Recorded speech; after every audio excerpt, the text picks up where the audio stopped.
Ok, bon, bah, on va pouvoir débuter la conférence.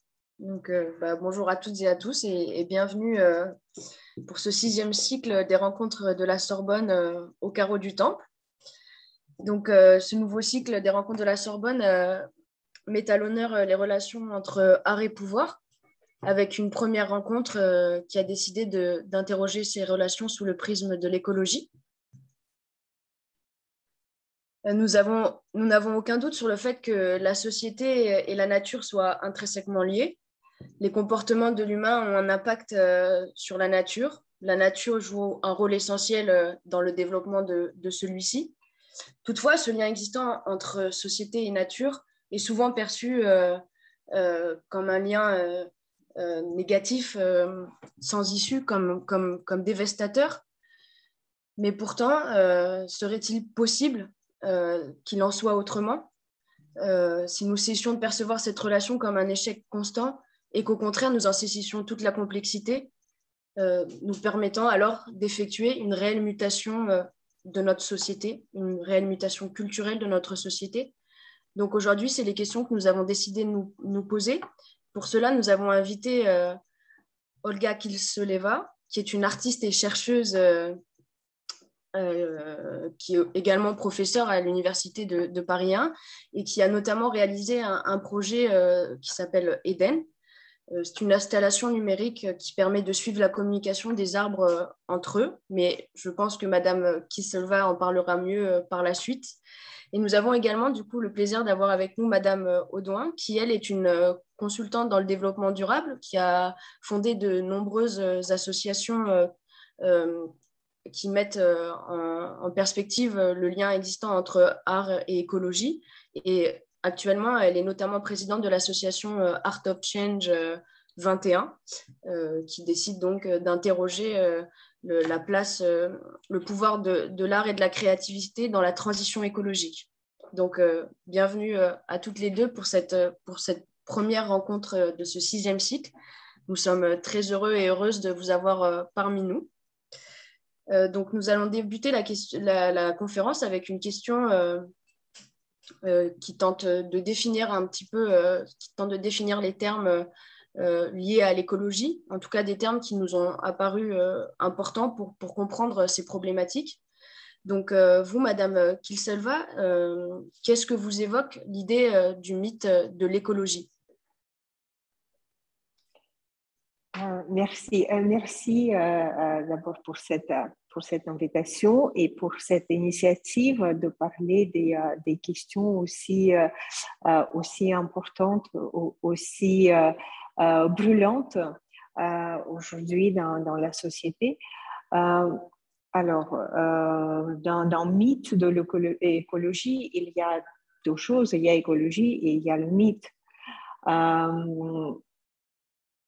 Écologie, c'est une réalité que nous avons en face de nous et que nous devons respecter si notre espèce veut espérer de survivre. Écologie, c'est tout simplement quelque chose qui a toujours existé et que nous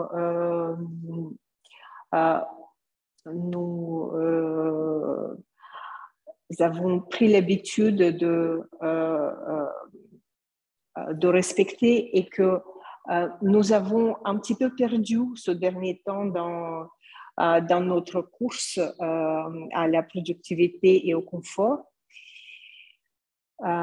Et ensuite, il y a ce mythe. Il y a ce mythe qui est apparu dans lequel nous voulons faire semblant parfois, entre nous, certains acteurs essaient de faire semblant qu'ils sont toujours présents, qu'ils sont toujours attentifs à cette écologie et qui est une sorte de fiction construite aujourd'hui dans le monde globalisé et hyperproductif. Ok, merci Madame Kilselva. Peut-être Madame Audouin, vous voulez nous en dire quelques mots sur cette idée de mythe de l'écologie? Est-ce que ça vous évoque quelque chose? Quand on a échangé toutes les deux un tout petit peu en amont, justement, c'est plutôt moi qui t'ai demandé, mais qu'est-ce que tu entends par mythe de l'écologie? Et c'est plutôt le mot leurre, moi, qui me venait par rapport à ce que je comprenais. C'est-à-dire comment on peut se leurrer et de bonne foi. C'est ça qui est pire, parce que on peut parfois faire des bonnes actions, se dire je trie, se dire je roule, voilà, je circule à vélo, je fais plein de choses. Et pourtant, je ne vais pas être dans la trajectoire même du 1,5 degré, qui est déjà une trajectoire d'augmentation des températures liées au réchauffement climatique. Il y a comme une course quasiment impossible, à moins de prendre des décisions radicales en matière de mode de vie. Et souvent, en effet, on va se contenter, nous, même à échelle individuelle, de bonnes actions ou même de se dire ah bah ouais, j'ai acheté cette fringue en seconde main. Toutes les petites astuces des éco-gestes qui font qu'on se dit ah bah j'ai fait un geste écolo alors qu'en fait ben non. Et moi je l'avais perçu comme ça, comme déjà le fait de prendre conscience qu'à l'échelle individuelle, voilà, en dehors d'un mode de vie radicalement différent d'une autre, c'est compliqué, c'est vraiment compliqué d'être entre guillemets écolo. Et c'est pas très grave. Alors ça peut être grave si on se dit bah donc on n'arrivera pas à résoudre le problème. Mais je pense qu'à échelle individuelle et surtout pour des jeunes et des étudiants comme vous, qui êtes donc à la fac, qui étudiez, qui utilisez des moyens de communication. Donc forcément, là, il faut peut-être demander, voilà, où sont les serveurs, par exemple, qu'on est en train d'utiliser. Mais de toute façon, on est impliqué dans des modes de vie qui ont forcément un impact. Donc, je pense que le point de départ, c'est déjà considérer, assumer aussi les contradictions qu'on peut porter. Voilà, et se dire que d'une certaine façon, on participe tous à ce mythe, parce qu'on trouve tous, nous, des actions dont on a envie d'être fiers, de contribuer, on est prêt à faire des efforts, et pourtant on sait que, voilà, aujourd'hui, la trajectoire du 1,5 degré, elle est finie, on est sur plus 2,7.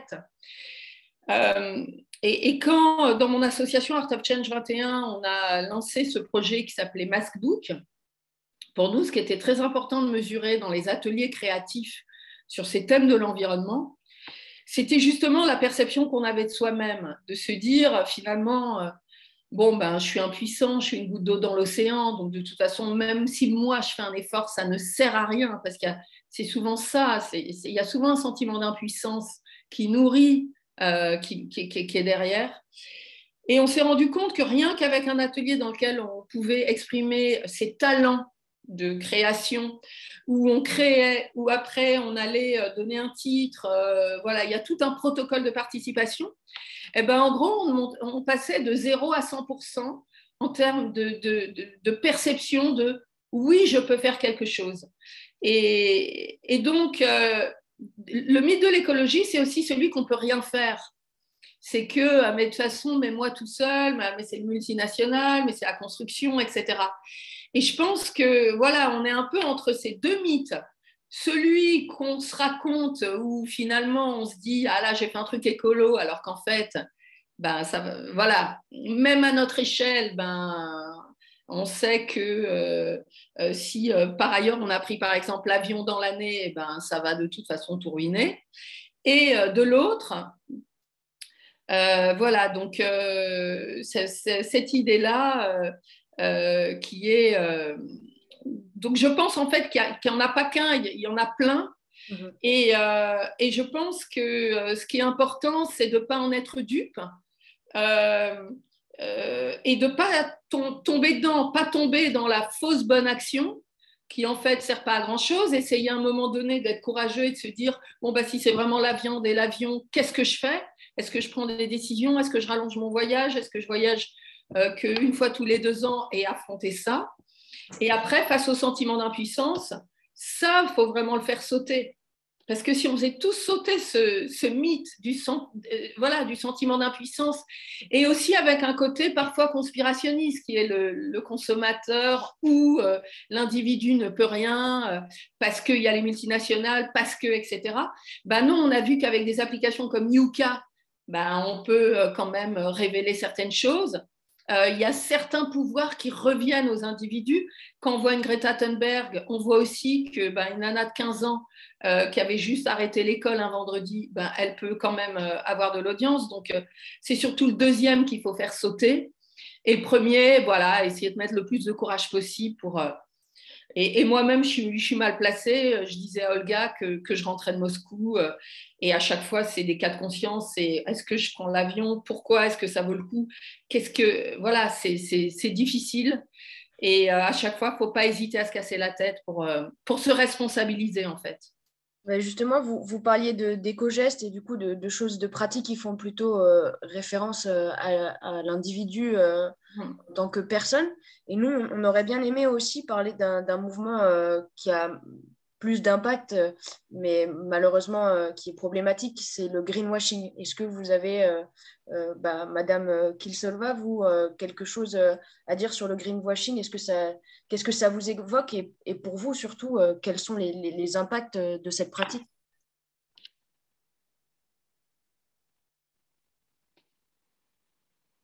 Excusez-moi, vous n'avez pas votre micro activé. Bon, Merci. voilà. Excusez-moi, si vous permettez, je vais d'abord revenir à la première question pour répondre sur ce que a dit Alice. Parce que je pense qu'on n'est pas condamné à vivre dans le mythe. Il suffit juste de s'en souvenir comment est-ce qu'on faisait partie, nous-mêmes, de cet écosystème avant que le mythe d'écologie ait apparu et revenir à l'écoute de la nature, revenir à l'écoute de notre propre corps avant tout. Et puis après, peut-être d'autres éléments de la nature, mais on parlera après des arbres. Et c'est le seul moyen, en fait, de faire des choses justes. Ce n'est pas se poser la question, et si je prends la voiture et pas le vélo, de combien ça va monter, mais de se mettre en résonance avec le monde qui nous entoure. J'entends le monde de la nature, hein, pas seulement le monde de l'entreprise et d'autres exigences, et suivre ce mouvement et ce sentiment. Or, effectivement, nous, ce qu'on a tendance de faire, c'est de dire « Ah, mais on entend de nous ce monde d'entreprises, d'universités, des multinationales, des organisations diverses et variées. Ce monde-là, maintenant, il s'est mis à dire c'est bien d'être écologique, c'est bien de protéger la nature, c'est bien de faire quelque chose contre le changement climatique. Et là, on essaie non pas en s'écoutant ou en écoutant la nature, mais en essayant juste de suivre des exigences qui nous sont imposées. C'est là qu'on tombe dans le greenwashing en faisant semblant, en fait, de faire quelque chose de bon pour la nature et pour la sauvegarde de la planète. Voilà. Et c'est avec cette approche-là qu'on perd en fait tout, parce que non seulement on n'y gagne pas, mais on dépense ce qu'on aurait de toute façon aurait dû dépenser. Quand je dis dépense, j'entends les ressources, pas forcément l'argent. Mais on dépense aussi les ressources pour faire semblant qu'on fait quelque chose de bien sans vraiment le faire. Oui, je vais rebondir sur ce que dit Olga. Pour moi, dans le greenwashing, il y a deux questions. Je prends un exemple que serait l'entreprise Total. Total qui a été conduit à faire des communications, par exemple, sur les énergies renouvelables, alors qu'il était par ailleurs prouvé que ces énergies renouvelables représentaient des montants absolument ridicules et que l'exploitation pétrolière continuait. Des militants, des avocats font un travail d'ailleurs extraordinaire. J'étais invitée au centre Georges Pompidou sur un débat justement qui parlait de greenwashing dans l'art et la culture. On parlait de Total. Alors maintenant, elle est partie, mais il faut savoir qu'une ancienne haut fonctionnaire en charge du développement durable du ministère de la Culture a clairement dit dans ce débat, ah ben moi, si j'étais Total, je continue. Moi, si j'étais Louvre, je garderais Total. Et ce que moi, j'ai voulu poser comme débat, c'est est-ce que Total, c'est rajouter un niveau éthique?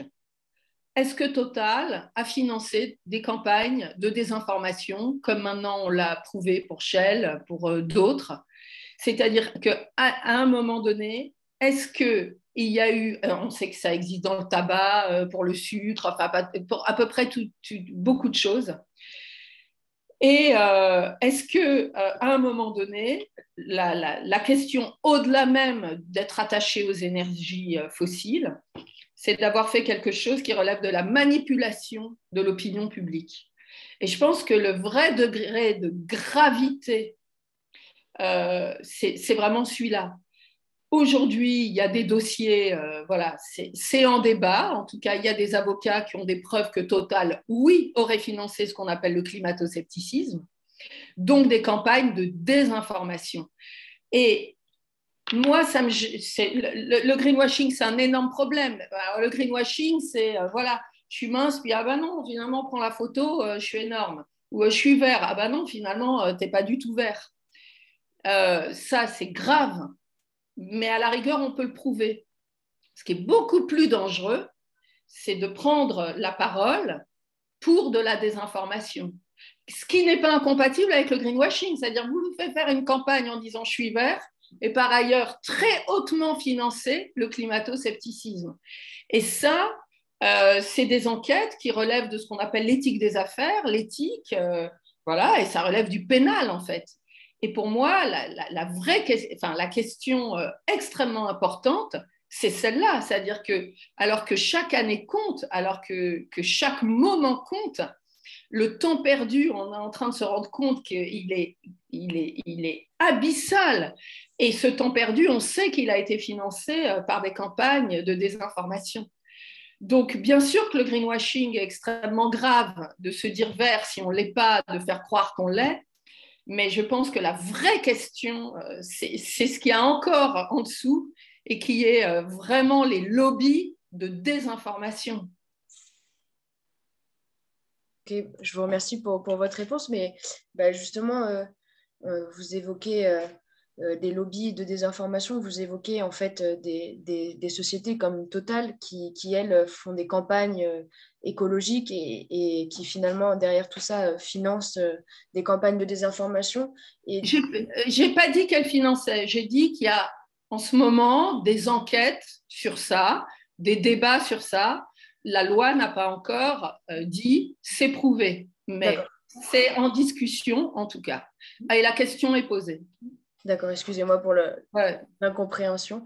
Mais juste, du coup, juste pour revenir à cette idée en tout cas, d'entreprise qui aurait des pratiques douteuses concernant l'écologie, on peut se demander, parce que c'est vrai qu'on a tendance, on les voit, ces campagnes, nous, en tant que citoyens, c'est des choses qui sont visibles parce que c'est des entreprises qui ont beaucoup de moyens. Et du coup, on pourrait se demander dans tout ça, quel est, parallèlement à tout ça, le rôle de l'artiste qui, lui, est souvent moins visible et qui, pour autant, a des choses à dire, a des solutions à proposer et en fait, est force de proposition. Donc, nous, on aimerait s'interroger sur la place que l'artiste a à jouer dans cette transition écologique et qui sont en fait des choses qui sont au cœur de votre travail à toutes les deux. Du coup, Madame Kisselva, j'aimerais vous demander, en fait, concrètement, quel rôle l'artiste a à jouer dans cette transition écologique et comment, pour vous, ça se traduit à travers votre travail? Ça serait peut-être le moment de montrer la vidéo du projet Eden. D'accord. un instant, elle arrive tout de suite. Merci. Il y a quand même la plupart des artistes engagés dans l'écologie qui ne travaillent pas avec des marques. On revient juste après à ce que vous venez de dire. On va regarder la vidéo de Madame Kilsova.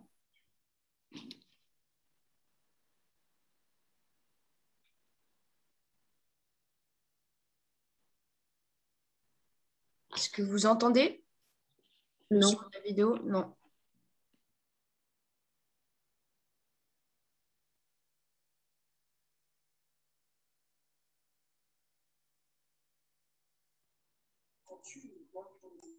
Vous n'avez pas le son, toujours pas?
Et merci beaucoup pour cette vidéo, Madame Kisselva. Donc, effectivement, nous constatons en fait que l'artiste a réellement un rôle à jouer et qu'il peut être innovateur. Est-ce que pour vous, c'est quelque chose que vous prenez en compte et qui est en fait le cœur même de votre travail, d'innover et de proposer des solutions écologiques?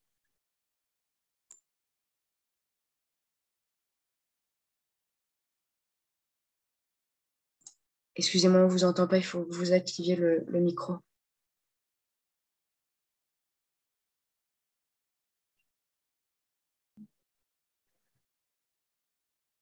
Non, toujours pas.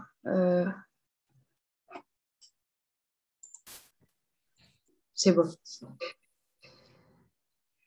Je n'ai pas entendu votre question, excusez-moi. Je disais, déjà, je vous remercie pour la vidéo sur votre projet Eden qui est très intéressante. Et puis, du coup, je voulais vous demander, effectivement, si l'artiste avait un rôle à jouer, comme le montre cette vidéo, on a l'impression que l'artiste est vraiment force de proposition. Et vous, est-ce que c'est quelque chose qui est au cœur de votre travail? Est-ce que c'est quelque chose que vous cherchez réellement à faire en fait, dans votre travail artistique, innover et proposer de nouvelles choses, de nouvelles manières de concevoir le monde? Oui, complètement. Je pense que le rôle de l'artiste, elle est double. D'une part, donc, l'artiste, il est là pour proposer, pour chercher et proposer les solutions, au même titre que le chercheur, sauf que la méthodologie de l'artiste n'étant pas celle d'un scientifique, souvent les solutions qu'il propose sortent de l'ordinaire et poussent parfois les scientifiques de trouver des solutions efficaces et tangibles qui permettent de résoudre certains problèmes. Donc, c'est ce qui nous est arrivé, notamment avec ce projet Eden, parce que grâce aux questionnements qui ont été introduits par les artistes, les solutions techniques ont été trouvées et des solutions écologiques ont été mises en place qui ont permis de sauver, sauvegarder ou même faire renaître certaines espèces, comme nous avons brièvement expliqué dans le film. Et deuxième rôle de l'artiste, c'est d'être intermédiaire entre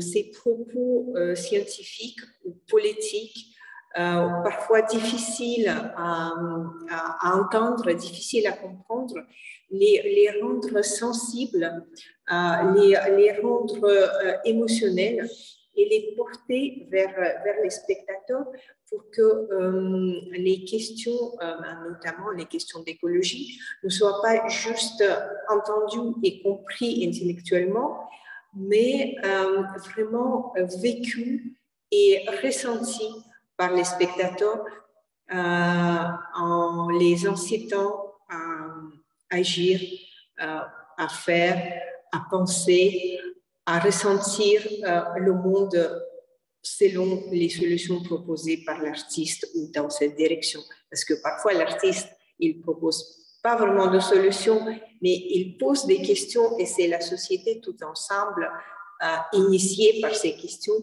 qui trouve les réponses. Ok, très bien. Et du coup, j'imagine que vous êtes... en fait, vous formez un duo pour réaliser ces projets qui sont en fait de réelles avancées scientifiques. Vous n'êtes pas seul dans ce projet. Alors, duo, là, vous êtes modeste. En fait, nous sommes plusieurs personnes impliquées dans ce projet. D'ailleurs, certains sont là parmi les spectateurs. Et les personnes viennent de la science, elles viennent de l'art, elles viennent aussi de l'esthétique, elles viennent de philosophie, elles viennent de l'éthique. Il vient quand je parle de la science, il y en a qui viennent de la science de la nature, les autres viennent des sciences dures, des mathématiques, de l'informatique. Il y a à peu près une cinquantaine de personnes impliquées dans ce projet actuellement dans une trentaine de différents pays du monde. D'accord, merci beaucoup. Et ce qui m'amène du coup à m'interroger sur la visibilité en fait de ce projet qui semble quand même être assez conséquent. Et du coup, ce qui m'amène, Madame Audouin, à vous poser la question de vous, avec votre association Art of Change, notamment Art of Change 21, pardon, qui justement a pour ambition de rendre visibles les créations artistiques qui mettent en avant les relations art et écologie. Comment est-ce que quel est votre rôle dans cette visibilité et comment vous pouvez réussir justement à donner toute la visibilité nécessaire à des projets comme celui de Madame Kilselva? Alors, je suis tout à fait d'accord avec ce que Olga a dit sur le rôle de l'artiste. L'artiste va pouvoir inciter le scientifique à chercher, mais il va pouvoir aussi le critiquer un tout petit peu. Et je vais répondre bien sûr à votre question. Je prends l'artiste américain qui a une très très grande référence sur le thème de l'environnement qui s'appelle Michael Wang, W-A-N-G, dont j'ai exposé toute une série qui s'appelle Extinct in the Wild. Extinct in the Wild, c'est une liste qui existe vraiment dans le monde sur les espèces disparues à l'état sauvage qui n'existent plus qu'en captivité. Zoo, laboratoire, élevage, activité économique des humains. Donc ça pose une vraie question de ces espèces qui ne correspondent qu'à nos intérêts. Et dans l'œuvre qu'on a présentée, Extinct in the Wild, en fait, Michael, il a mis aussi des espèces qui n'en font pas partie.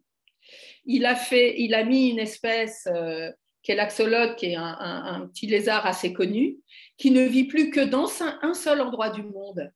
Et donc qui va être peut-être sur le point d'être menacé, et un autre qui vient de sortir de la liste et qui est une espèce vulnérable.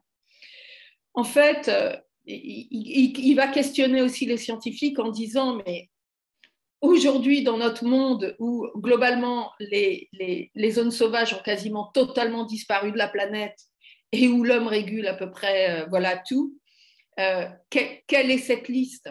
De toute façon, les sorties, les entrées et le périmètre, et c'est comme ça qu'il pose la question de la responsabilité. Je pense à ça aussi par rapport aux relations entre art et science. Par rapport à la visibilité. Donc nous, très concrètement, par exemple, la COP26 va arriver à Glasgow. Il y a eu en septembre le Congrès mondial de la nature de l'IUCN, ce grand rendez-vous consacré à la biodiversité. Eh bien, on a organisé une grande exposition d'art contemporain au sein de ce congrès, avec un dispositif de médiation très important, dans lequel on a, par exemple, présenté une hyène de Lynn Messaed, la hyène qui l'intéresse beaucoup parce que généralement, les humains disent « elle est moche et méchante ». Donc, c'est assez intéressant de voir un animal qui reçoit autant de stéréotypes négatifs a priori. Mais surtout, elle vit en matriarcat. Et en fait, on s'aperçoit de plus en plus que ce qui fait qu'elle vit en matriarcat pourrait aussi servir de leçon à certains humains. Il y avait aussi Thomas Saraceno qui collabore avec les araignées pour créer aujourd'hui des sculptures, ou Jérémy Gobet qui travaille sur la préservation du corail. Un petit peu des exemples d'artistes qui aujourd'hui en fait activent une nouvelle relation au vivant. Il y avait aussi Art Orienté Objet qui travaille sur tout ce qui est l'empathie interespèce et qui permettent justement de réfléchir à un public, sachant que le grand public, 25 000 personnes du grand public accédaient à ce congrès. Donc première chose, c'est par exemple de mettre de l'art dans des endroits justement qui sont pas que des galeries, pas que des musées, mais apporter exactement, comme le disait Olga, eh bien ce complément qui va permettre sensibilité, émotion, autre regard aussi par rapport à des enjeux. Et là, pour la COP26 à Glasgow, on va présenter une très grande œuvre, une installation monumentale d'un artiste qui s'appelle John Gerhardt, G-E-2-R-A-R-D. John Gerhardt, c'est quelqu'un qui avait fait ce qu'on appelle le Western Flag, qui est peut-être quelque chose que vous avez déjà vu. C'est comme un drapeau américain, mais c'est de la fumée. Et quand Donald Trump avait été élu, justement, cette image avait énormément circulé. Il y avait 14 millions de vues de cette image comme symbole du climato-scepticisme. Donc, on voit aussi comment des artistes qui s'emparent de ces sujets peuvent faire écho ensuite dans la société. Et là, on espère quoi? Donc, il y a un représentant des îles Tonga qui sera là. On espère, bien évidemment, créer un choc, mais pour favoriser le débat et la compréhension notamment du lien entre réchauffement climatique et océan. Par exemple, il y a à la montée du niveau des mers. Mais au-delà de ce que fait l'association et à une échelle modeste, moi, je ne pense pas, malheureusement, vraiment pouvoir résoudre cette question de visibilité, parce que quand vous êtes une association art et environnement, vous ne faites pas partie, aujourd'hui, le système et de l'art et de la science et de l'environnement est encore assez cloisonné. Et quand vous êtes dans des zones d'intersection, vous êtes paradoxalement parfois un peu marginalisé. Vous vous retrouvez souvent dans un angle, alors pourtant vous faites un pont entre des ensembles qui devraient justement davantage dialoguer. Ce qui me semble, moi, important, c'est de témoigner, parce que ça fait depuis 2004 que j'agis sur art et environnement. J'ai monté mon premier colloque à l'UNESCO qui s'appelait l'Artiste comme partie prenante. Et il y avait une artiste qui s'appelait Amy Balkin. Et elle, par exemple, ce qu'elle disait, c'était à l'époque où il y avait des droits de polluer. Elle disait, nous, citoyens, unissons-nous, achetons tout le CO2, achetons des parts du ciel, et puis ces parts du ciel, justement, on les rendra clean. Vous vous apercevez qu'il y a des moyens d'action extrêmement différents. Thomas Saraceno, aujourd'hui, avec son projet Aérocène, c'est quelqu'un qui va déposer, qui vient de passer 38 records du monde, en créant un moyen de déplacement sans énergie fossile, sans métaux rares, uniquement avec le jet stream et le soleil, et qui veut montrer qu'un monde post-carbone est possible. Et lui, il va avoir une fonction d'incarner le possible pour demain, avec un travail d'expérimentation aussi avec beaucoup de scientifiques. Et Thomas Saraceno, quand on va voir son exposition au Palais de Tokyo, justement, ce qui va ressortir, c'est la poésie, c'est cette dimension de l'imaginaire, et pas spécialement, ah ouais, c'est un gros militant écolo, ce qu'il est par ailleurs. Et je prends un autre exemple qui est un Chinois qui s'appelle Zheng Bo, qui a inventé un terme d'amour charnel, sensuel entre les hommes et les fougères, qu'il met en scène. Il est dans un petit peu aussi dans la veine de ce dont parlait Olga, comment on explore une relation vivante dans laquelle on se perçoit non plus comme à l'écart, mais faisant partie de ce tout. Il y a énormément de choses. Et puis après, vous avez, et ça fait peut-être le lien avec la première partie de la discussion, et c'est important peut-être de ne pas couper les deux, c'est que vous avez aussi beaucoup d'artistes qui vont apporter des clés pour comprendre le monde tel qu'il fonctionne. Si vous avez Otobong Kanga qui travaille par exemple sur le mica, le mica est dans le monde économique, sauf qu'elle va montrer ce qu'il y a derrière en matière de casse sociale, d'exploitation, et elle va retracer l'histoire de certains matériaux aujourd'hui utilisés.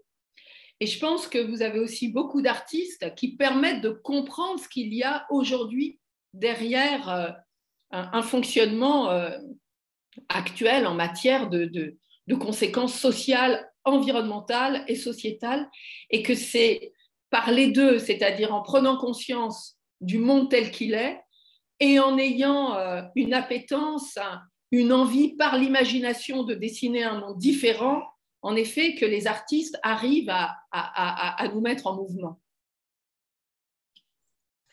Merci beaucoup. J'aurais juste une question à vous poser, Madame Audouin, sur ce que vous disiez.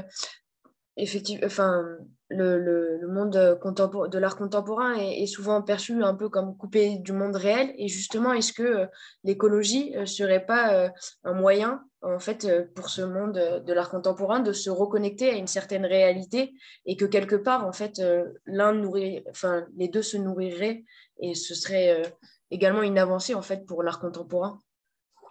Bah, ça me fait très plaisir comme question parce que généralement, quand moi je parle d'écologie, les gens appellent ça cause, alors que c'est de la réalité en fait. C'est voilà, très souvent il y a des échanges un peu stériles.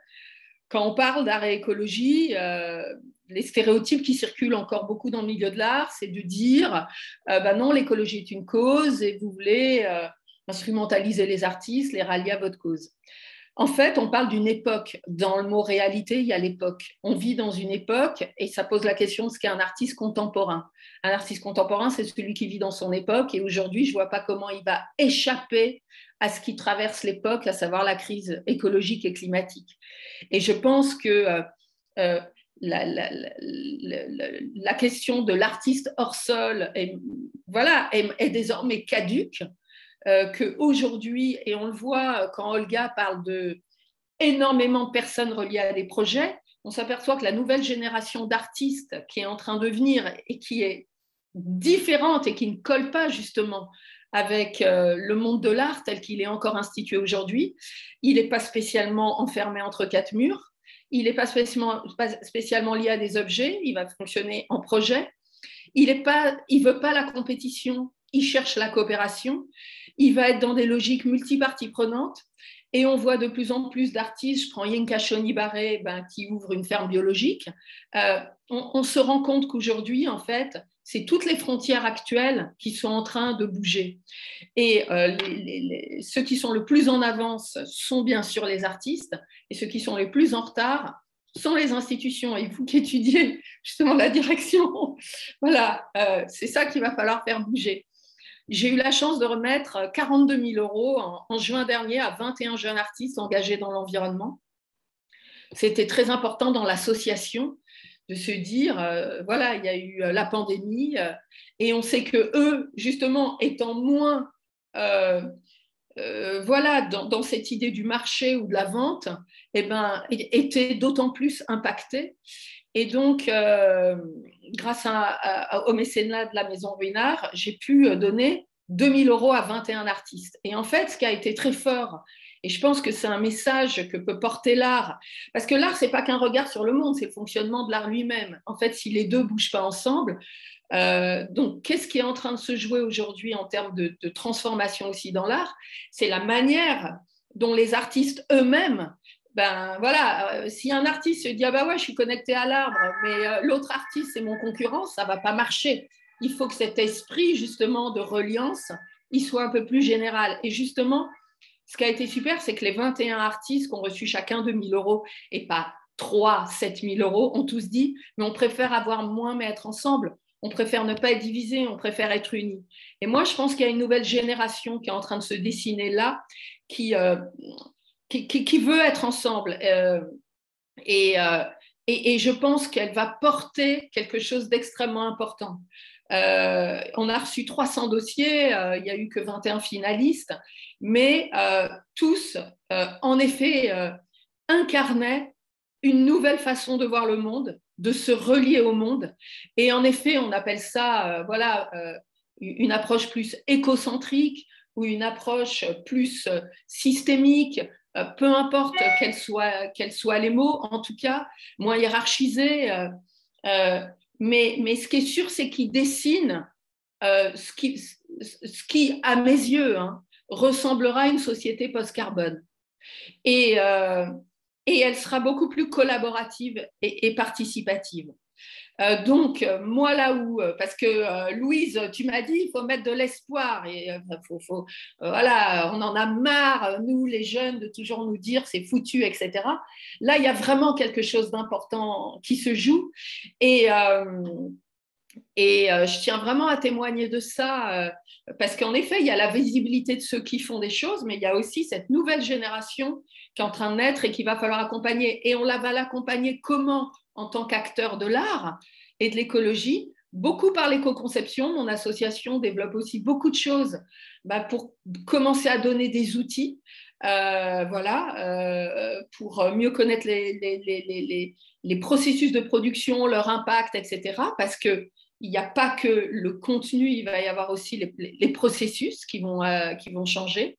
Et puis après, je pense que ça va être des nouvelles formes, totalement nouvelles dans l'art. Et l'art, en fait, il a tout à gagner de l'écologie parce que ça va être une opportunité pour se réinventer, pour se décloisonner, pour repenser le rôle de l'artiste et pour sortir de ce qui était devenu une sorte de tour d'ivoire de l'art, qui finalement s'adressait à lui-même, comme si on avait réussi à atteindre une définition de l'art où la singularité de l'artiste pouvait être valorisée s'il était déconnecté de la société et traité de la forme pure. Mais aujourd'hui, c'est exactement comme si on demandait à un artiste de continuer la forme pure. Je ne sais pas, Picasso, il était pendant la guerre, il a fait Guernica. Enfin, il y a un moment donné, il y a la conjoncture aussi qui joue. Et je pense que ce phénomène absolument gigantesque qu'est la crise écologique va changer globalement absolument tout. Merci beaucoup. On arrive dans les dernières minutes avant les questions de cette conférence. Du coup, on souhaiterait quand même vous poser une dernière question, à savoir, est-ce que votre pratique, peut-être vous d'abord, Madame Kilseleva, est-ce que votre pratique artistique, vous la considérez comme révolutionnaire? Ou en tout cas, est-ce que vous avez une volonté de participer à une révolution, à une transition une mutation de notre société?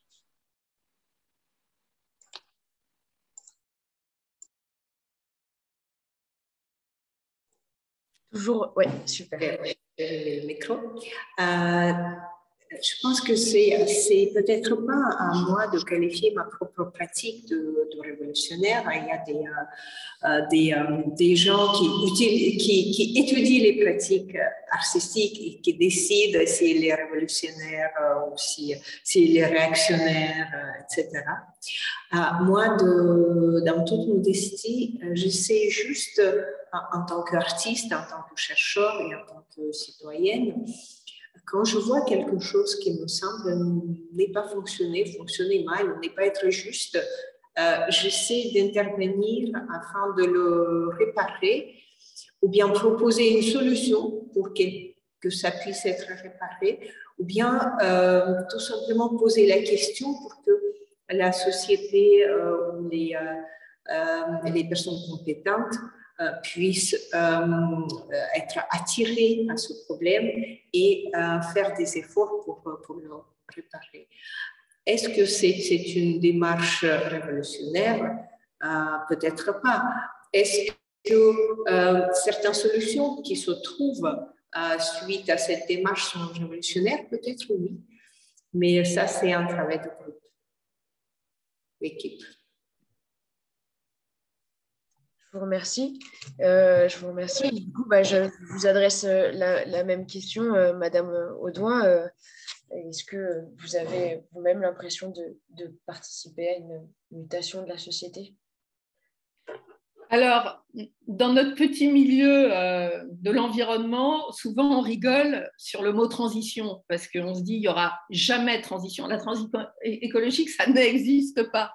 Il n'y aura pas de transition. Il va y avoir que des chocs brutaux assez compliqués. Et il y a ce qu'on appelle la transition, c'est un leurre. Donc, en effet, il y a une dimension extrêmement abrupte. Est-ce qu'elle va être apportée par les événements, des catastrophes naturelles qui vont créer une révolution, entre guillemets, par l'extérieur? Ou est-ce qu'il y a une révolution, il y a une prise de conscience, il y a un changement? Moi, j'ai trouvé super original que vous donniez ce mot-là parce que je fais beaucoup d'interventions, mais on ne dit jamais le mot révolution. Et la révolution, souvent, elle s'est définie par rapport à des dimensions sociales, par rapport à des injustices, par rapport à des classes sociales.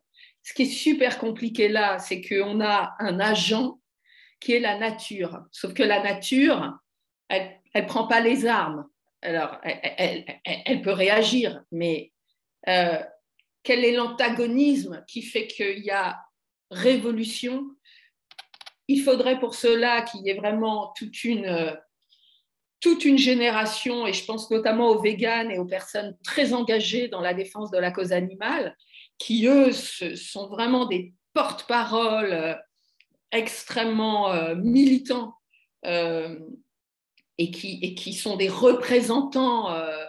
Et puis, c'est souvent les plus courageux sur le terrain. Quand on voit les sauvetages d'animaux, c'est souvent aussi une population. Donc là, j'imagine peut-être, si je devais imaginer une révolution dans les faits, ben, peut-être ces personnes-là extrêmement courageuses qui défendent le vivant. Et d'ailleurs, vous savez que dans ces expressions-là, et c'est ce que disent beaucoup de jeunes écolos, ils disent « nous sommes le vivant qui se défend ». Donc eux-mêmes ne se disent pas « je défends le vivant », c'est « nous sommes nous, le vivant qui se défend », c'est-à-dire faisant partie de ça. Là, je pense qu'il pourrait y avoir un potentiel, en tout cas, de révolution. Maintenant, moi, la manière dont je considère le changement de société, pour moi, c'est une révolution, dans le sens, un changement absolument total et radical. Le fait d'arrêter une société qui fonctionne, ne serait-ce que sur les énergies fossiles, c'est à mes yeux une révolution. Mais maintenant, faut-il une révolution pour que ce changement radical ait lieu, et laquelle, et qui, et voilà, et comment va-t-elle se faire? Moi, je pense qu'il n'y a que cette jeunesse radicale qui peut la porter. Mais aura-t-elle le pouvoir, et combien de Greta faudra-t-il voilà, pour que ça fonctionne? En tout cas, c'est compliqué, parce que dans cette révolution qui va être aussi, qui va arriver par des catastrophes naturelles, par les canicules, par tout ce qui va, par la montée du niveau des mers, ça va révolutionner le monde aussi dans ce sens-là. Il y a maintenant les forces géologiques, climatiques, et le réchauffement climatique est devenu un agent qui crée aussi des événements et qui va provoquer, et notamment qui va aggraver toutes les questions de justice et d'inégalité. Donc là, c'est peut-être aussi les conséquences de ces événements dramatiques qui vont créer cette révolution du point de vue des conséquences sociales que ça va générer. Notamment du point de vue des réfugiés climatiques qui, comme vous le savez, vont exploser. Je vous remercie pour votre réponse et puis pour votre présence également. Il est temps de passer aux questions, et je pense qu'avec cette dernière question, c'est intéressant d'enchaîner sur la question de Michael Kanagi, qui nous demande à quoi bon continuer ces bonnes actions écologiques quand les gouvernements n'agissent pas. Donc, justement... Moi, j'ai la réponse. Allez-y alors. On ne peut pas penser comme ça. En fait, on ne peut pas penser comme ça. Faut pas être aquaboniste. Faut faire sa part. C'est un peu la métaphore du colibri qui, vous savez, cette histoire du colibri où il apporte sa goutte d'eau face à un incendie, où on lui dit mais tu fais rien, et il répond je fais ma part. Je pense qu'à un moment donné, on fait sa part, et n'oublions pas que les gouvernements, on les vote. Et n'oublions pas que nous sommes encore, et on a de la chance, en démocratie. Donc, aller convaincre son entourage, s'engager en politique, c'est possible. Donc, voilà, c'est pas à quoi bon. Je peux agir, et je peux aussi agir sur le champ politique. Et là, il va y avoir des candidats écologistes aussi, par exemple. Merci. Oui, je pense aussi que dans les sociétés démocratiques, la société est quand même un peu plus forte que le gouvernement. Malheureusement, on ne peut pas dire ça de tous les pays du monde.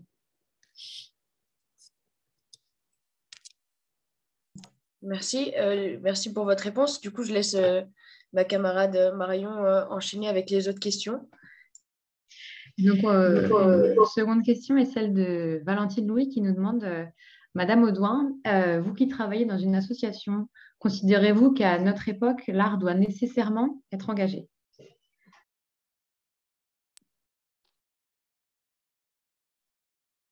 Très bonne question. Je dirais que moi, c'est celui qui m'intéresse. Mais ce serait être dogma que de dire qu'il doit l'être. Je pense que chaque artiste a sa forme d'expression. Là où moi, j'atteins mes limites peut-être de tolérance et d'ouverture d'esprit, c'est que j'ai du mal à imaginer dans notre époque actuelle comment ne pas être engagé. Mais peut-être que réussir à se créer un îlot, justement, coupé de ça pour continuer à pas vivre sous cette pression, peut aussi être extrêmement salvateur. Mais voilà, moi je dirais que faut jamais en faire des théories, il faut jamais en faire des généralités, même si moi c'est ce que j'aimerais, mais je ne peux que le souhaiter. Merci beaucoup pour cette réponse. Excusez-nous. Une seconde question est celle d'Aurélie Ménard qui vous adresse à Madame Kisseleva. Est-ce que vous voulez encourager d'autres artistes à avoir une pratique artistique écologique, que ce soit des jeunes artistes, comme par exemple des étudiants en arts plastiques? Et comment est-ce que vous pouvez transmettre votre engagement et vos connaissances? Merci pour cette question. Et oui, heureusement, j'ai la possibilité de rencontrer des grandes quantités de jeunes artistes à travers mon travail à l'École des Arts de la Sorbonne. Et évidemment, ce que je fais, cette expérience, je la partage avec mes étudiants qui sont très réceptifs et je suis très heureuse de les conseiller sur leur stratégie et sur la construction de leur pratique artistique la plus engagée possible, notamment dans le domaine d'écologie. Merci beaucoup. Je rebondis. J'ai posté sur mon compte Instagram une réaction au prix Marcel Duchamp qui a été remis hier à une très bonne artiste, hein, je ne conteste pas. Mais il y avait parmi les 4 lauréats un artiste qui travaille sur le thème du réchauffement climatique, à un très haut niveau, il s'appelle Julien Charrière. C'est rare d'avoir quelqu'un qui correspond à la catégorie de sélection du prix Marcel Duchamp et qui traite de ces sujets.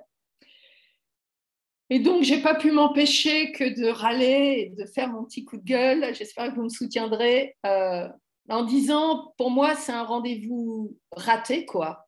C'est un rendez-vous raté avec notre époque, avec ce qu'est l'art, de ne pas comprendre qu'il y a un artiste qui travaille sur ces sujets de manière extrêmement nouvelle et importante, et de ne pas remarquer ça. Et pour moi, quand on parlait de tout ce qui concerne aussi le greenwashing, certains disent non, ça serait le greenwashing de l'art de prendre un green. Ouais, mais si tu soutiens pas ce qui est green, à ce moment-là, t'es quand même pas loin du climato-scepticisme aussi. T'es dans ce qu'on appelle le climate denial. Enfin, c'est très compliqué aujourd'hui de trouver une juste position, surtout dans un climat où il y a beaucoup de stéréotypes qui circulent. Merci beaucoup pour cette réponse. Une autre question est celle de Mathilde Auger qui vous demande à vous deux. Au-delà de vos projets actuels, comment imaginez-vous les répercussions de votre travail, en admettant qu'on se dirige vers une prise de conscience et une visibilité accrue des questions écologiques? Elle donne un peu la réponse dans la question, hein. Parce que le but, c'est arriver à la deuxième partie de la question. Donc, si on est arrivé à la prise de conscience accrue, c'est qu'on a bien fait notre boulot. J'ajouterais qu'il y a la prise de conscience et visibilité, mais il y a aussi le savoir-faire. Et j'espère que ce qu'on fait, notamment dans le projet Eden, mais aussi dans les autres projets, j'espère que ça donne quelques outils aussi au public, aux personnes qui s'intéressent à notre projet et qui y adhèrent. Ça leur donne un savoir comment faire et comment être pour faire partie de la nature et ne pas s'opposer à la nature. Merci beaucoup pour ces réponses. Une autre question vient de Lio Richard qui nous demande quels sont vos projets pour la suite. Alors, je vais continuer. Tout en travaillant avec les arbres et les plantes, j'ai été vraiment éblouie par une sorte d'intelligence de la nature qui émane de ces sujets. Et donc, mon travail, tout en continuant ce que je vous ai montré, va de plus en plus vers les questions de l'intelligence de la nature, pas seulement des plantes, mais tous les éléments de la nature auxquels on pense ou on ne pense pas. Et évidemment, ces 2 dernières années, Alice disait que la nature ne prend pas les armes, mais je ne suis pas d'accord, elle a pris les armes. Et ces armes sont les virus. Donc, j'ai été intégrée dans une équipe de l'hôpital Cochin pour travailler sur l'intelligence et les stratégies des virus. Ça, c'est une direction que je continue. Et l'autre, c'est aussi dans la même lignée une sorte de recherche de solutions. De plus en plus, je travaille sur les nouvelles matières et les nouvelles technologies de la société post-carbone. Pour formuler encore une fois quelques propositions, comment pas seulement maintenir, mais améliorer notre monde.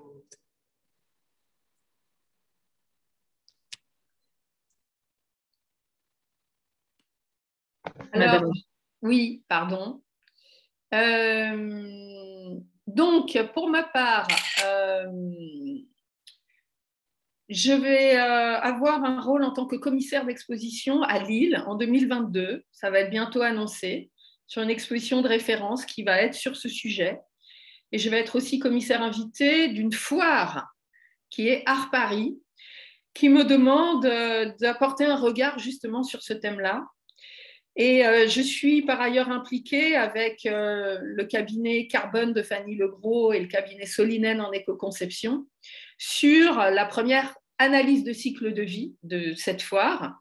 Donc un outil, et là c'est un travail qui fait intervenir aussi des ingénieurs qui calculent l'impact, pas que carbone, on n'est pas que dans le bilan carbone. Et donc ça, c'est un des projets 2022. Du point de vue de l'association, on a donc remis ce prix de 42 000 € à 21 jeunes artistes engagés dans l'environnement. On réfléchit à le faire évoluer à échelle européenne. Là, je vais être à la COP et se posera comment agir dans une COP l'année prochaine. C'est toujours compliqué. On va avancer aussi sur ces thèmes d'éco-conception. On a toujours ce projet Maskbook qui a plus de 10 000 participants, qui en ce moment a des ateliers au Japon. Voilà, donc comment aujourd'hui, à l'échelle de l'association, on a aussi un média, si vous voulez suivre l'actualité de l'art contemporain et de l'environnement, abonnez-vous, c'est gratuit sur Art of Change 21, notre média Impact Art News. Vous avez toutes les expos. Donc, peut-être aussi développer le média, mais mon mon projet, c'est écrire un livre. C'est-à-dire que depuis 2004, enfin, j'ai la plus grosse base de données d'artistes sur le sujet. Vous me dites artistes, américains, grenouilles, tout, mais je vous le sors. Donc, il y a comment s'en faire une encyclopédie. Je vais pouvoir restituer, notamment pour vous, voilà, tout ce que j'ai pu observer. Et puis, toujours être aux côtés des artistes. Enfin, être aux côtés des artistes tout le temps. Les aider, les écouter, les accompagner. C'est vraiment eux qui sont au cœur de tout. Et moi, la reconnaissance que j'ai, c'est celle des artistes. C'est la première qui m'intéresse. Après, ce que j'aimerais aussi, mais ça ne dépend pas de mon projet, c'est qu'il y ait plus d'institutions, plus de collectionneurs et qu'il n'y ait plus de tabou à flécher les choses. Aujourd'hui, on est dans l'impasse parce que intégrer la dimension écologique, c'est ah bah ouais, on va instrumentaliser, on va faire et on va flécher. Mais non, c'est comme à un moment donné, on a intégré les femmes dans le droit de vote. C'est pareil, c'est des évolutions de société. C'est même plus du militantisme, c'est de l'évidence. Merci beaucoup pour cette réponse. Une dernière question est celle de Madame Barbara Formis, qui nous remercie pour cette belle thématique et cette organisation, et qui a une question qui concerne l'impact de l'engagement écologique au sein de la supposée autonomie de l'art et du jugement esthétique. Comment jugez-vous les œuvres d'art maintenant? Est-ce que le jugement sur les moyens de production écologique a un impact sur votre jugement esthétique? Comment apprécier des œuvres d'art qui s'affichent écologiques, mais qui utilisent des moyens polluants, même partiellement? Je vous laisse répondre. Je laisse Olga répondre en premier. Vas-y, Alice, vas-y. Non, j'allais dire, je te laisse la primeur, comme ça j'ai le temps de réfléchir, parce que c'est vraiment pas facile. Donc, je voulais dire que dans le jugement des œuvres d'art, il y a quelques règles à respecter, toujours depuis le Moyen-Âge. On juge d'abord ce que l'artiste a voulu dire. Est-ce que le message est juste? Ensuite, est-ce que ce qui a été dit est clair? Et ensuite, est-ce que les moyens qui ont été employés sont adéquats? Donc, aujourd'hui, il est clair pour tout le monde que dans une œuvre qui a des propos écologiques, les moyens anti-écologiques ne sont pas adéquats. Si l'œuvre est neutre de point de vue sens, je veux dire, elle a forcément un sens, mais si ce sens il ne touche pas les questions écologiques et les moyens mis en œuvre, ils sont quand même dérangeants de point de vue écologique, je pense qu'aujourd'hui, tout le monde le ressent, aussi bien les spectateurs que nous les professionnels. Donc, oui, Barbara, merci pour cette question. Ce critère est toujours pris en compte, je pense. Alors, je pense que Barbara, qui pose la question, connaît le sujet. C'est compliqué, c'est-à-dire que aujourd'hui, il y a des moyens pour lesquels il y a des substitutions possibles. Et là, en effet, j'ai envie de dire que quand il y a des matériaux de substitution possibles, voilà, on se dit, bon, l'artiste aurait pu quand même, voilà, quand il y a des solutions. Maintenant, si vous êtes sur le digital, parce que c'est très compliqué. Vous avez aujourd'hui, là, j'ai un artiste qui me dit, ça y est, je vire Gmail, c'est de la merde, je suis sur ProtonMail. Et je connais de plus en plus d'ailleurs d'artistes qui vont sur ProtonMail, comme les activistes d'ailleurs d'Extinction Rebellion et d'autres personnes. Bon, est-ce que et puis je suis pas sur, par exemple, je suis pas sur Instagram.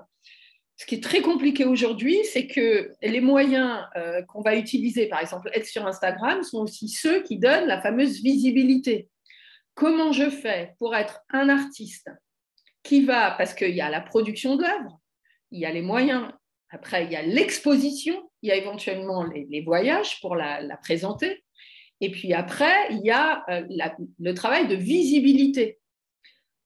Moi, je pense qu'il faut... je ne vois pas comment il n'y a pas à un moment donné un compromis, à moins d'être un artiste vraiment radical, coupé des réseaux sociaux, et qui réussirait à trouver un modèle économique peut-être précaire, mais viable, pour être parfaitement intègre par rapport à ça.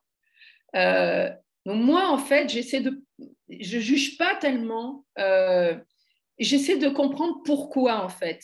J'essaie de me dire, pourquoi tu as utilisé tel moyen?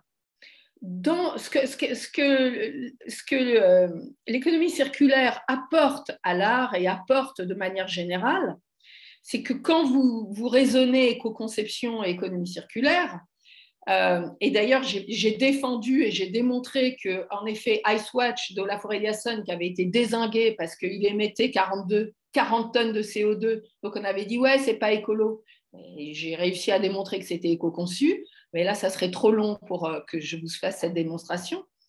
C'est qu'en fait on raisonne en termes de service rendu, ce qui est archi tabou dans le milieu de l'art. Pourquoi? Parce que service rendu, on va retrouver cette histoire d'instrumentalisation, etc. Sauf que c'est ce qu'apporte l'écologie. C'est que pour comparer deux bâtiments, par exemple, on va demander quel est le service rendu. Est-ce que c'est pour loger une famille ou est-ce que c'est pour faire venir des groupes, etc. Et donc, dès qu'on raisonne service rendu, c'est à partir de là qu'on peut raisonner. Service rendu, en effet, ça va être lié à la finalité.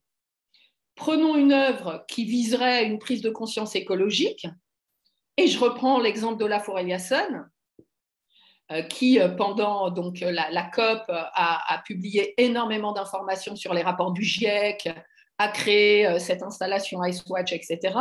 Eh bien, la finalité, c'était de sensibiliser un maximum de monde à la question du réchauffement climatique. On ne peut juger les 40 tonnes émises pour transporter les morceaux de banquise qui n'ont pas été décrochés mais pris au lasso, et en effet les camions réfrigérés qu'on nécessitait pour le transport, qu'à l'aune justement de l'influence sociétale et de la finalité de l'œuvre. Si le mec qui fait ça dit « ben non, moi c'est juste pour le montrer, je ne sais pas, moi si en fait la finalité c'est peut-être… pour une expo, il y aura très peu de visiteurs, sans aucune dimension pédagogique et sans aucune ambition de sensibiliser à la question du climat alors qu'on manipule de la glace, de la banquise, ben là, la question va se poser. Donc, il faut voir quel est le projet, quel est le propos, qu'est-ce qui porte l'artiste. Et moi, j'ai été la première à dire « attention ». Alors en plus, dans une vie antérieure, j'ai été directrice du développement durable, donc moi, une tonne de CO2, je vois assez bien ce que c'est. J'ai dit attention avant de lui faire son procès, comme quoi il a pris 40 tonnes, c'est 40 tonnes pour quoi faire? Et c'est là où il y a des débats extrêmement intéressants qu'il faut qu'on ait tous, c'est est-ce qu'à un moment donné, certains moyens valent la peine? Et pour arriver à quoi? Et moi, je considère que Olafur Eliasson, qui est le parrain de mon asso, qui a 500 000 followers et qui est un des rares artistes quand même qui colle les trucs du GIEC régulièrement et qui fait un travail de sensibilisation, je veux dire, dans l'art contemporain, on est quand même content qu'il existe, parce que ce n'est pas dans l'art contemporain qu'on entend de la part d'un artiste d'une telle notoriété des messages aussi abondants et fréquents sur le sujet. Donc, moi, j'ai envie de dire que c'est un débat qu'il faut qu'on ait tous et qui est extrêmement subtil, mais qu'on ne peut pas malheureusement arriver à une solution où il n'y aurait pas d'impact. Il faut être responsable vis-à-vis des impacts par rapport à une meilleure prise en main des finalités.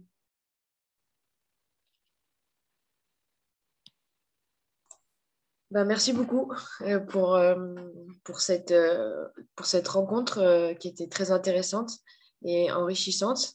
Malheureusement, on arrive à sa fin. Donc, juste, on va finir avec un petit mot. D'ailleurs, d'abord pour vous remercier à toutes les deux d'avoir été présentes ce soir. Et Et puis aussi, on va essayer on va en profiter pour vous parler des prochaines conférences qui vont avoir lieu dans le cadre de ce cycle, donc toujours avec cette thématique art et pouvoir, qui essaye du coup de mettre en lumière les relations qui peuvent exister entre ces deux notions. Donc, la prochaine conférence aura lieu le 30 novembre, toujours en ligne sur Zoom, et se concentrera sur la thématique de la sexualité, et notamment la question drag queen. Donc, on vous invite vraiment à participer à cette conférence pour espérer vivre dans un monde meilleur demain. Et ben, je vous remercie, Madame Audouin et Madame Kisselva, et à très bientôt. Merci Merci beaucoup pour cette invitation et pour cette conférence. Et je voulais quand même attirer votre attention que l'artiste du groupe a fait, malgré soi, a fait une performance de faire une conférence en Zoom sur les outils multimédia, mais à la bougie, dans un appartement sans électricité, pas chauffé, voilà, comme presque en pleine nature. Et nous, on a dans l'asso ce truc-là des blogueurs, là, le rond. Là, donc nous, c'est l'inverse, tu vois, c'est l'hérésie. On a, je sais pas, le truc là, tu sais, c'est le rond qui a les blogueurs. Et donc, l'équipe m'a dit, il faut mettre le rond, il faut mettre le rond. Donc là, moi, je suis typiquement dans un truc totalement marchandisé. Ah, la bougie, ça marche aussi. Ben, merci beaucoup en tout cas. Merci. Et bonne soirée à vous tous. À bientôt. Au revoir.